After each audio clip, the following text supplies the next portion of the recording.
Okay, ghostwriter lah. Semestinya aku yang buat skrip. Oh, dia janji dia ada proposal, dia panggil penulis skrip.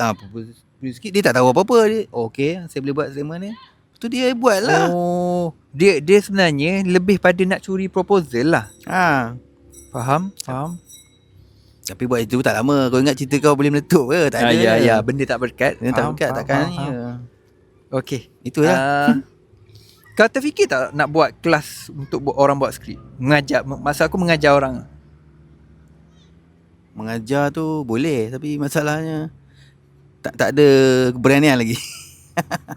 Kenapa kau tak rasa tak ada keberanian?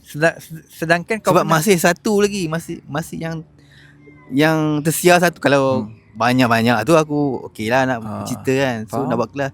Nanti orang tanya berapa karya kau keluar TV? Satu kan. Tapi at least keluar TV lah. Keluar TV. Memang keluar TV, masa satu je. Faham. Nak dibanggakan apa sangat kan. Faham. So nak buat kelas pun masa macam ada ke orang nak join. Tapi kalau andai kata ada orang berminat, boleh lah. Boleh kot. Boleh dicubalah. Boleh diusulkan.